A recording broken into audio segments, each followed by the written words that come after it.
I found that nothing in life is worthwhile unless you take risks. Nothing.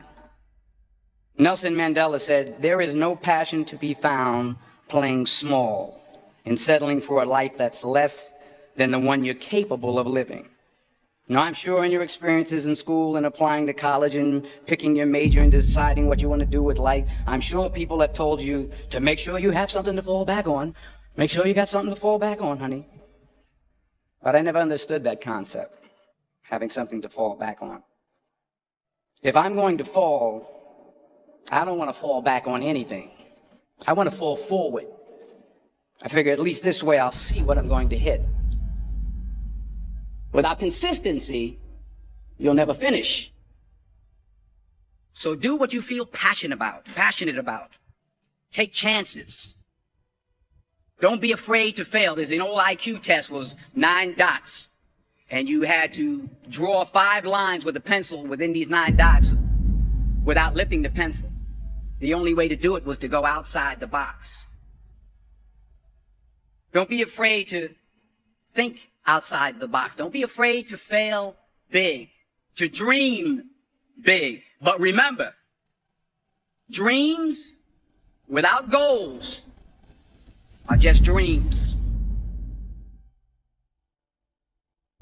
Reggie Jackson struck out 2,600 times in his career, the most in the history of baseball. But you don't hear about the strikeouts. People remember the home runs. Fall forward. Thomas Edison conducted 1,000 failed experiments. Did you know that? I didn't know that. Because the 1,001st was the light bulb. Fall forward. Every failed experiment is one step closer to success. You've got to take risks, and I'm sure you've probably heard that before, but I want to talk to you about why that's so important. You will fail at some point in your life. Accept it. You will lose. You will embarrass yourself. You will suck at something.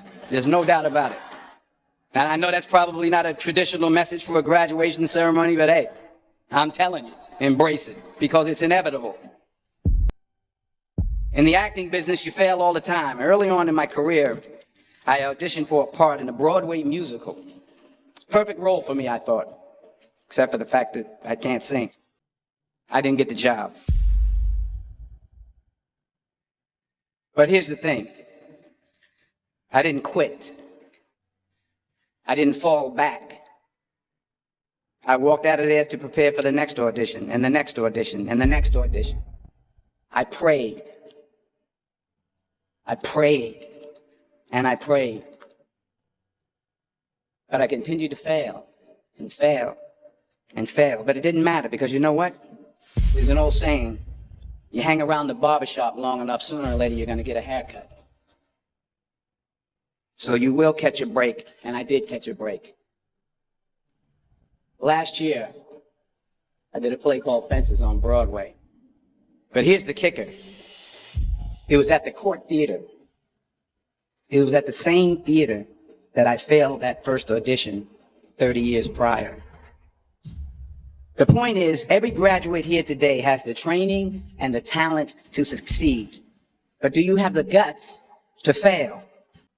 If you don't fail, you're not even trying.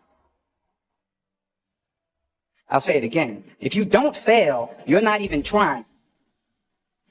To get something you never had, you have to do something you never did. Just imagine you're on your deathbed, and standing around your deathbed are the ghosts representing your unfulfilled potential. The ghost of the ideas you never acted on. The ghost of the talents you didn't use. And they're standing around your bed, angry, disappointed, and upset. They say, we came to you because you could have brought us to life, they say.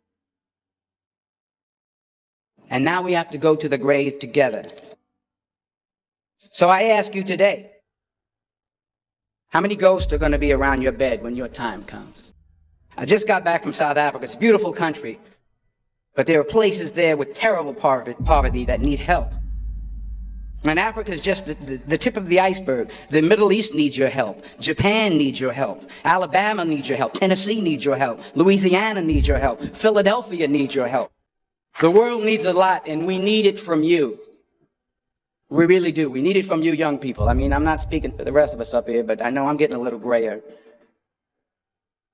We need it from you, the young people, because remember this. You got to get out there. You got to give it everything you got, whether it's your time, your talent, your prayers, or your treasures. What are you going to do with what you have? I'm not talking about how much you have. Some of you are business majors. Some of you are theologians, nurses, sociologists. Some of you have money. Some of you have patience. Some of you have kindness. Some of you have love. Some of you have the gift of long suffering. Whatever it is, whatever your gift is, what are you going to do with what you have? All right, now here's my last point about failure. Sometimes it's the best way to figure out where you're going. Your life will never be a straight path.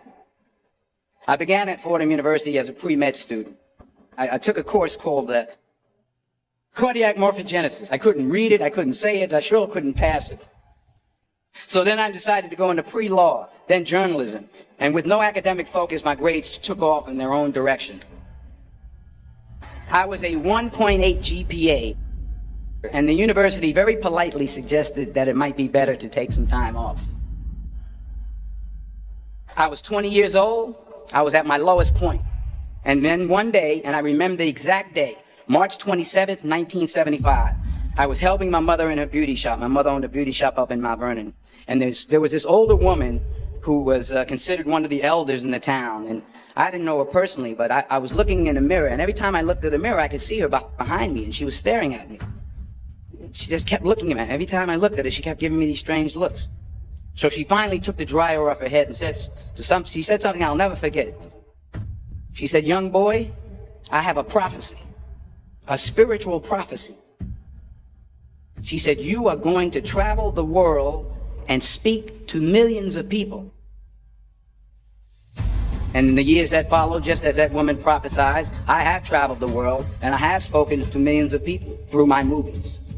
Millions who up till this day couldn't see me, who up till this day I couldn't see while I was talking to them, and they couldn't see me. They could only see the movie. They couldn't see the real me.